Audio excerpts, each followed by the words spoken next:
So what just happened during the recent CNN Abby Phillips show is beyond insane. This time, Adam Mockler was there, and they thought they could trap him with stupid takes. At one moment, I personally felt like they were getting frustrated and wanted to get out of the show somehow, but because of their reputation, they couldn't just run away from the show, and they also couldn't suppress the facts. So it turned into a very interesting moment, and we are going to roll the footage in a second, but before that, I want to say that as time is passing, MAGA Republicans seem to be getting trapped in their own narrative. They try to hide their failures by starting new issues so people stop talking about what is actually happening right now. And James Tallarico recently called this out very boldly. I've been in this race for 5 days and I've had a lot of interviews with national media. No one's ever asked me about the cost of housing. No one's asked me about the cost of prescription drugs. No one's asked me about the cost of childcare.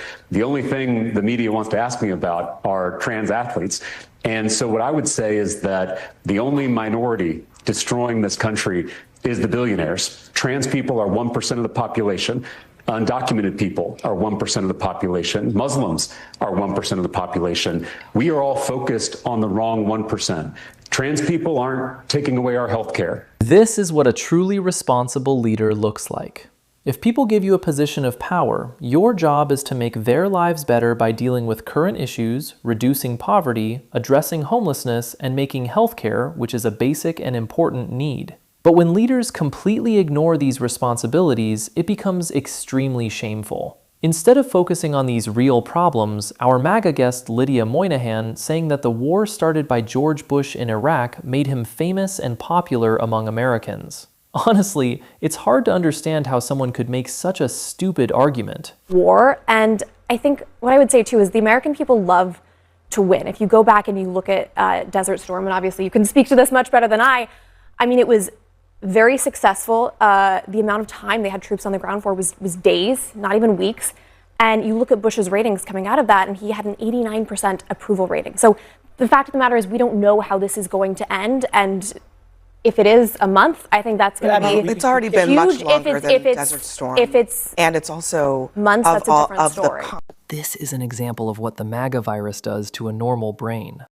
Had an 89% approval ratings. Literally. George Bush did not just start a war randomly. He first got approval from the US Congress and also support from the United Nations. He built a strong international coalition and even used diplomacy to keep Israel out of the conflict. And if we look back, the war happened because Saddam Hussein invaded Kuwait, which was seen as clear aggression. The goal of Operation Desert Storm was simply to push Iraqi forces out of Kuwait. That situation is completely different from suddenly bombing a country while negotiations are still happening. Even back then, many people protested the war and criticized the hypocrisy because the US had previously worked with Saddam during the Iran-Iraq War. So the two situations are not the same at all.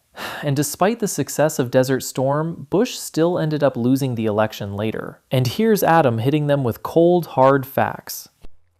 Just think about how much chaos the Trump administration has caused in the past few weeks. They have spiked oil prices, they've shuttered stock markets across the globe. They posted a tweet today, our Energy Secretary Chris Wright posted a tweet today saying that a ship was escorted through the Strait of Hormuz, and he deleted it within 10 minutes, which just absolutely blew up markets across the globe. Donald Trump has made the world more catastrophic after saying that he would be America first, anti-interventionalist. He said that he was a populist, make America great again person, but instead, Russia now has more ability to not only kill Ukrainians, but to target or to help Iran target U.S. troops. We saw 8 U.S. troops die. We saw 8 U.S. troops die. And when we learn that Russia is providing Iran with intelligence, this administration is apathetic to it. They're like, oh, they're not doing as good of a job as they could. They said that Russia might not, what did they say? Russia isn't doing a good job helping Iran because Iran's not doing well. They're just apathetic to the fact that if Iran is denied a nuclear weapon, is that a good thing or a bad thing? Of course, it's a good thing. Of course. So is it worth taking some strategic risk? Is it worth taking some economic risk? The word strategic. I'm going to take problem with the word strategic. There was no strategy from this. Listen, 1 minute ago. Is it worth?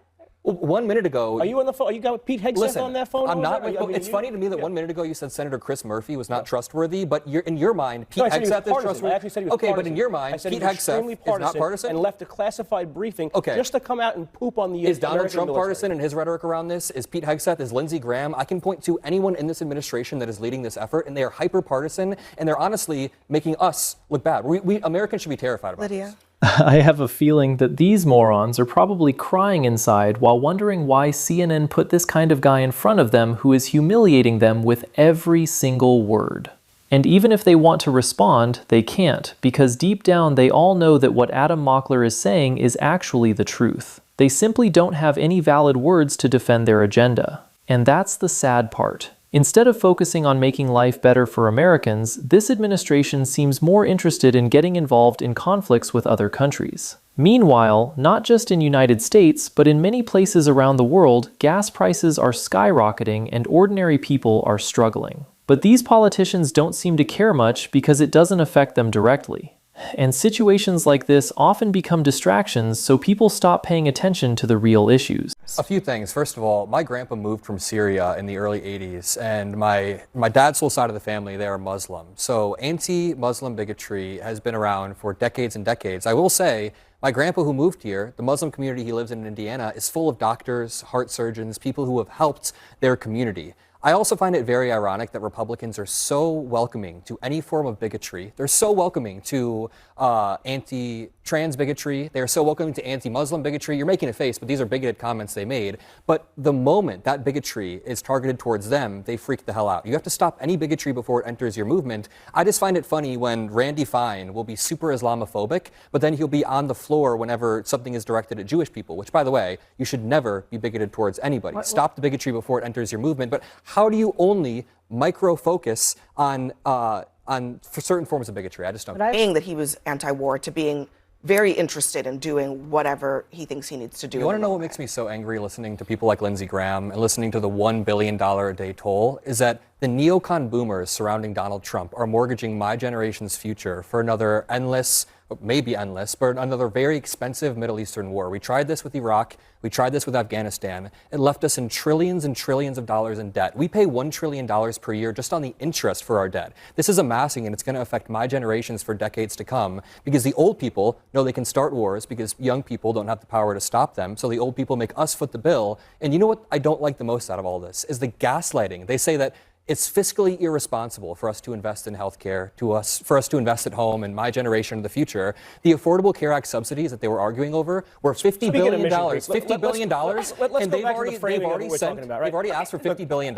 So there's just I can see it. Let me say this. Everyone has their own way of thinking about things, and I respect that. But things start going wrong when the truth is right in front of us, and we still refuse to accept it. Just put your hand on your heart and think about it. The huge amount of money that gets spent on wars. Imagine if that same money was used to make people's lives better, for education, healthcare, and giving people a better life. How much better things could be. Anyway, what do you guys think about this? Let me know in the comments. Thank you, and please take care of yourself.